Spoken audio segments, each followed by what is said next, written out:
بلوچستان میں اس وقت ایک دہشت گردی کا لہر ہے، چونکہ ایک روایتی انداز سے معاملات نہیں چل رہے ہیں، ایک غیر روایتی قسم کے واقعات جو ہے بلوچستان کو درپیش ہیں، اسی لیے ان کے ساتھ نمٹنا، وہ بھی ایک غیر روایتی انداز میں اور ایک نئی اسٹریٹجی کے ساتھ جا کے نمٹنا ہوگا۔ جس انداز سے اور جس صفاقانہ سوچ کے تحت کیے گئے، اس کی مثال پوری دنیا میں نہیں ملتی۔ جس طرح جعفر ایکسپریس کا واقعہ ہوا اور معصوم مسافروں کو یرغمال بنا کر ان کا قتل عام کیا گیا۔ ڈائلاگ کی بات کی جاتی ہے کہ ڈائلاگ کیا جائے۔ موجودہ صوبائی حکومت وزیر اعلیٰ بلوچستان اسمبلی کے فلور پہ کئی مرتبہ یہ آفر کر چکے ہیں کہ اگر ڈائلاگ کا اختیار کسی اپوزیشن کے رہنما کو بھی چاہیے تو وہ اسے دینے کو تیار ہیں، اس کے بعد ڈائلاگ کو شروع کریں۔ Being a chief executive of this province, ایک الیکٹڈ چیف منسٹر کے سب سے بڑا فورم ان کے پاس بلوچستان صوبائی اسمبلی کا تھا۔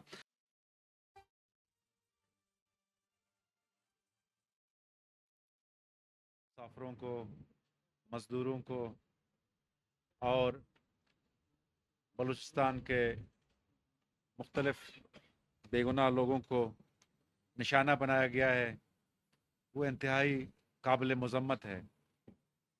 یہ واقعات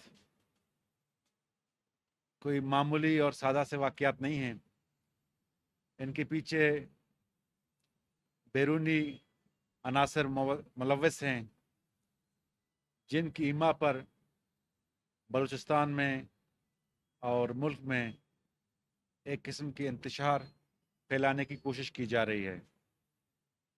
حکومت بلوچستان ان تمام واقعات کی مذمت کرتی ہے اور جو لوگ ان واقعات میں ملوث ہیں ان کے خلاف بھرپور کارروائی کرے گی۔ یہ واقعات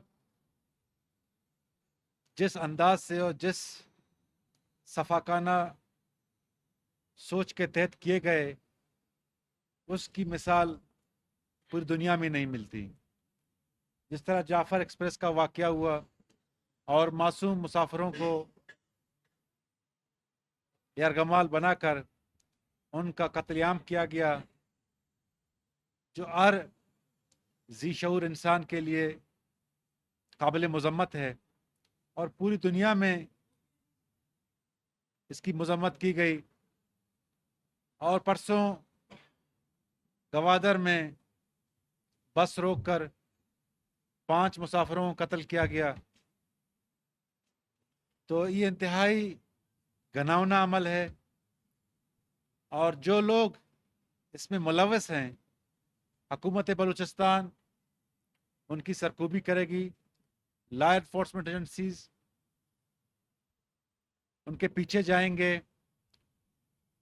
اور یہ تمام کارروائیاں بلوچستان کی عوام، پاکستان کی عوام اور بلوچستان میں بسنے والے بلوچ، پشتون، ہزارہ سب کی حمایت سے کی جائیں گی، اور ان کو کسی صورت میں بھی بخشا نہیں جائے گا۔ تو حکومت بلوچستان اپنی بھرپور صلاحیتوں کو برور کار لاتے ہوئے اس صوبے کو دوبارہ امن کا گہوارہ بنائے گی۔ آپ کو یاد ہے کہ کل جو واقعہ ہوا اس میں ڈاکٹر مہر اللہ ترین، جو بلوچستان کا واحد پروفیشنل آنکولوجسٹ تھا، ان کو شہید کیا گیا۔ تو یہ دہشت گردی کا نہ کوئی قوم ہے، نہ اس کا کوئی مذہب ہے، یہ صرف اور صرف پاکستان میں انتشار پھیلانے، بلوچستان کی ترقی کو روکنے، سی پیک کو ناکام بنانے کے لیے ہوسٹائل ایجنسیز کروا رہی ہیں، اور انشاءاللہ تعالی ان کا بھرپور مقابلہ کیا جائے گا۔ بسم اللہ الرحمن الرحیم۔ میں اپنے صحافی دوستوں کا شکر گزار ہوں کہ اس شارٹ نوٹس میں رمضان شریف کے مہینے میں آپ لوگوں نے تکلیف کی یہاں پر آئے۔ जिस तरह मेरे दोस्त मेरे भाई ने बातें की, उन बातों को मैं रिपीट नहीं करूँगा। अलबत्ता ये मजम्मत करना दहशतगर्दी के वाक़यात की, ये मैं ज़रूरी समझूंगा, ख़ासकर जो कल का वाक़या था उसमें हमारे 3 जो है असासे शहीद हुए और 22 के करीब जो है जवान या मुख्तलिफ जो तिब्के फ़िगर के लोग थे ज़ख्मी हो गए बेगुनाह। तो इस तरह बेगुनाह जो वाक़यात अफराद जो हैं शहीद हो रहे हैं बेगुनाह मुख्तलिफ वाक़यात में, उसकी तो मैं भरपूर अंदाज में मजम्मत करता हूँ। साथ ये कहना चाहता हूँ कि जो बलूचिस्तान में इस वक्त एक दहशतगर्दी का लहर है, चूँकि एक रिवायती अंदाज से मामलात नहीं चल रहे हैं, एक गैर रिवायती किस्म के वाक़यात जो है बलूचिस्तान को दरपेश हैं, इसीलिए उनके साथ निमटना, वो भी एक गैर रिवायती अंदाज में और एक नई स्ट्रेटजी के साथ जाके निमटना होगा। उसमें इंटेलिजेंस का इनपुट, उसमें अवाम का कंसेंसस और पब्लिक का सपोर्ट वो बहुत ज़्यादा ज़रूरी होता है, क्योंकि कोई भी वाक़या जब कोई मामला हो जाता है, अमेरिका जैसे स्टेट में भी कई वाक़यात दहशतगर्दी के हो चुके होते हैं, लेकिन जो एक बहुत बड़ी सपोर्ट या मदद उनको मिलती है वो वहाँ के सिटीजन्स की तरफ से, वहाँ के शहरी, वहाँ के लोगों की तरफ से होती है। तो ये हम उम्मीद करते हैं कि बलूचिस्तान के तमाम शहरी इस दहशतगर्दी के ख़िलाफ़, बलूचिस्तान की तमाम आवाम, पाकिस्तान की तमाम आवाम इस दहशतगर्दी के ख़िलाफ़ एक पेशर होगी, जिसका नुकसान बराह रास्त आवाम को हो रहा है। सिर्फ हुकूमत जो है ये काम नहीं कर सकेगी जब तक आवाम उसके पीछे उसकी सपोर्ट पे ना खड़ी हो। तो हमें उम्मीद है कि इस जुल्म और बर्बरियत के ख़िलाफ़ आवाम भी जो है अपनी हुकूमत के शाना बशाना खड़ी होगी। गुज़िश्ता दिनों बलूचिस्तान की इशूज़ की, चूँकि ज़ाहिरी हर फोरम पर बलूचिस्तान के मामलात को उठाया जाता है कि बलूचिस्तान में बैड गवर्नेंस है, बलूचिस्तान में करप्शन है जो फ्यूल करती है इस टेररिज्म को, बलूचिस्तान की महरूमियाँ हैं या बलूचिस्तान में इंतकामी सियासत है वो फ्यूल करती है इस मूवमेंट को जो बलूचिस्तान में एक दहशतगर्दी की चल रही है। तो इस बात से कोई इनकार नहीं करता, बेशक ये बातें हैं, हमारी हुकूमत भी ये बात समझती कि ये महरूमियाँ और ये करप्शन, ये बैड गवर्नेंस बलूचिस्तान का एक बहुत बड़ा इशू, लेकिन आज का नहीं, ये कई दहाइयों से रहा है।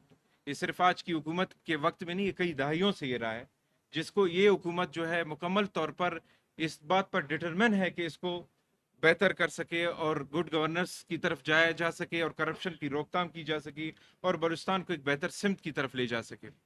तो आपने लास्ट टाइम बजट में और इंशाल्लाह जो आइंदा आने वाला बजट होगा उसमें आपको नज़र आएगा कि एक कोशिश की जा रही है कि डायरेक्टली आवाम को रिलीफ दिया जाए, मगर जैसी उस रिलीफ की तरफ कोशिश की जाती है इस तरह के हालात जो है वो फिर शुरू हो जाते हैं दहशतगर्दी के। तो मैं ये समझता हूँ कि इसमें इन चीज़ों को हमने समझना होगा, देखना होगा कि जब भी मुल्क एक सही सिमत की तरफ गामजन होती है तो उस वक्त इस तरह के वाक़यात होना शुरू होते हैं। ये भी हमारी ख्वाहिश है, कोई भी हुकूमत ये नहीं चाहती कि वायलेंस के थ्रू या जो है जंग या ऑपरेशन के थ्रू जो है अपने मसाइल हल करे। किसी भी हुकूमत की ख्वाहिश यही होती है कि बगैर किसी नुकसान के अपने मामलात को हल करे। तो इस हुकूमत की भी यही ख्वाहिश है। रोज़ अव्वल से वज़ीर आला बलूचिस्तान ने अपने हर तकरीर में, अपने हर असम्बली फोरम में खुलकर मुज़ाकरात की दावत दी, और आज इस फोरम पर भी हम कहते हैं कि जिनके पास मैंडेट है उन लोगों का जो लड़ रहे हैं या जो बलूचिस्तान की महरूमियों की बात करते हैं उनके लिए तमाम दरवाजे खुले हैं, वो आके मुज़ाकरात करें। Thank you very much. मुअज़्ज़ज़ साफ़ी दोस्तों, दोनों सूबाई वज़रा ने बलूचिस्तान की जो सूबाई हुकूमत है उसकी पॉलिसी हालिया वाक़यात के हवाले से और इन वाक़यात के असरात के हवाले से आपके सामने रखी। मौजूदा सूबाई हुकूमत पहले दिन से बहुत सी चीज़ों पर वाज़े है। डायलॉग की बात की जाती है कि डायलॉग किया जाए। मौजूदा सूबाई हुकूमत वज़ीर आला बलूचिस्तान असम्बली के फ्लोर पे कई मरतबा ये ऑफ़र कर चुके हैं कि अगर डायलॉग का इख्तियार किसी अपोजिशन के रहनुमा को भी चाहिए तो वो उसे देने को तैयार हैं, उसके बाद डायलॉग को शुरू करें। Being a chief executive of this province, एक इलेक्टेड चीफ मिनिस्टर के सबसे बड़ा फोरम उनके पास बलूचिस्तान सूबाई असम्बली का था। गुज़िश्ता एक साल से जितने भी वाक़यात, चाहे वो दहशतगर्दी के हों या उसके अलावा गवर्नेंस के इशूज़ हों, उसके लिए 3 इंपॉर्टेंट सेशंस बलूचिस्तान की प्रोविंशियल असम्बली में किए गए, जिनके लिए तमाम अरकान असम्बली को, जिनमें अपोजिशन गवर्नमेंट से शामिल थी, लॉ एंड ऑर्डर का जो एक इजलास था वो इन कैमरा था, चूँकि कुछ ऐसी असास मालूमात थी जिन्हें इस वक्त मीडिया के सामने नहीं लाया जा सकता था। तमाम अरकान असम्बली اسمبلی کو اعتماد میں لیا گیا اور صوبے کی تاریخ میں پہلی بار ہوا. جیسے شعیب جان نے ذکر کیا کہ گورننس کا بحران, موجودہ صوبائی حکومت اس بات کو ایڈمٹ کرتی ہے کہ بلوچستان میں جو ایشوز ہیں اس میں گورننس کا بحران بہت بڑا ہے. اسی کے لیے ہیلتھ اور ایجوکیشن کے حوالے سے بھی سیشنز بلوچستان صوبائی اسمبلی میں رکھے گئے اور ان میں میڈیا کو بلایا گیا, حقائق اور وے فارورڈ ان کے سامنے رکھے گئے. حالیہ جو دہشت گردی کے واقعات ہیں اس میں صوبائی حکومت بہت واضح ہے کہ ہمیں ڈفرینشیٹ کرنا ہوگا کہ دہشت گرد کون ہے اور کون نہیں ہے, اور صوبائی حکومت, موجودہ جو صوبائی حکومت ہے کم از کم وزیر اعلیٰ بلوچستان سرفراز بگٹی کی سربراہی میں, وہ اینٹی ٹیررزم اور کاؤنٹر انسرجنسی کے معاملے پہ کسی قسم کی کنفیوژن کا شکار نہیں ہے. بہت واضح موقف وزیر اعلیٰ نے لیا ہے. ان واقعات کے بعد جن جن فورمز پر جو الیکٹڈ ریپرزنٹیٹیو ہیں, کچھ ایسے ریپرزنٹیٹیوز جو الیکٹڈ نہیں ہیں, ان سب کو ہمیشہ ڈائلاگ کی دعوت دی. نیشنل سیکیورٹی کمیٹی کی میٹنگ میں اور اس سے قبل ایک مرتبہ میاں شہباز شریف نے تمام پولیٹیکل لیڈرشپ کو دعوت دی. بلوچستان صوبائی اسمبلی میں موجود تمام لوگوں کو وزیر اعلیٰ بلوچستان نے دعوت دی. اب اگر کوئی سیاسی قوت اس کا بائیکاٹ کرتی ہے تو ہمارے پاس کوئی دوسرا ایسا آپشن نہیں ہے کہ ہم انہیں ڈائلاگ کے لیے لے کر آئیں. اس وقت اس پریس کانفرنس کا مقصد واضح ہے کہ جتنے بھی لوگوں کو شناخت کے نام پہ قتل کیا جا رہا ہے, بلوچستان کی صوبائی حکومت یہ سمجھتی ہے کہ وہ پنجابی یا کسی اور قومیت سے تعلق نہیں رکھتے. جس بھی معصوم شہری کو, چاہے وہ مسافر کی صورت میں ہو, چاہے وہ کسی ادارے کے سیکیورٹی اہلکار کی صورت میں ہو, وہ ایک شہری کا قتل ہے اور اس شہری کی کارروائی صوبائی حکومت کو کرنی ہوئی کی جائے گی. کوئی سوال آپ لوگوں کا اس حوالے سے؟